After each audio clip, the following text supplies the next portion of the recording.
গন্ধ তো দারুণ বেরিয়েছে। এবার শুধু চেখে দেখার পালা।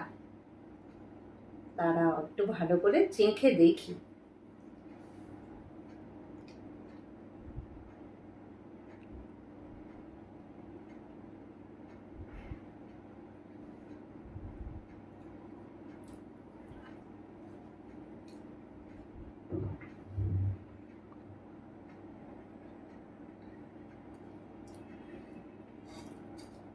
তুই কিভাবে এত ভালো রান্না করতে পারিস বল? দারুণ হয়েছে, দারুণ, কিচ্ছু বলার নেই, জাস্ট ওয়াও, এক কথায় লাজবাব।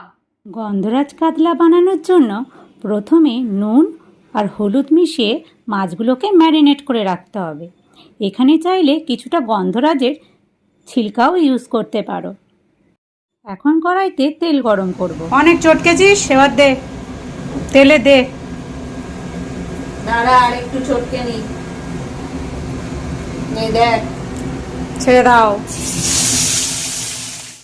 গন্ধরাজ কাতলা করতে গেলে মাছগুলো কিন্তু খুব কড়া করে ভাজলে হবে না, মাছগুলো হালকাই ভাজতে হবে।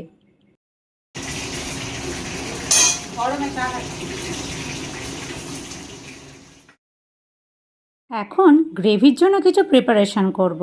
তার জন্য 4 চামচ মতো টক দই নেব, আর তার সাথে গোটা 10-12 কাজু বাদাম নিয়ে নেব, দিয়ে একটা ভালো পেস্ট বানিয়ে নেব। এইবার ওটার মধ্যে আমি গন্ধরাজের ছিলকা গ্রেট করে দিয়ে নেব, দিয়ে কিছুক্ষণ স্ট্যান্ডিংয়ে রাখবো। যেহেতু এখানে পেঁয়াজ আদা রসুনের পেস্ট ব্যবহার করব, তাই পেঁয়াজগুলোকে খুব একটা ঝিরিঝিরি করে কাটার দরকার নেই। ওই যে মাছ ভাজার তেলটা ছিল না, ওখানে আমি ফোড়ন দিয়ে নেব। ফোড়নের জন্য তেজপাতা, গোটা জিরে, লবঙ্গ আর এলাচ ব্যবহার করেছি। বেশ ভালো স্মেল বেরোলে পেঁয়াজ আর রসুন বাটাটা দিয়ে ভালো করে কষতে থাকব। এইবার 1 চামচ মতো আদা বাটা দিয়ে নেব। তারপরে হলুদ, জিরে গুঁড়ো, ধনে গুঁড়ো আর কাশ্মীরি লঙ্কা গুঁড়ো ইউজ করেছি কালারের জন্য। স্বাদ অনুসারে নুনটা দিতে ভুলো না কিন্তু। এইবার মশলা থেকে তেল বার না হওয়া পর্যন্ত ভালো করে কষাবো।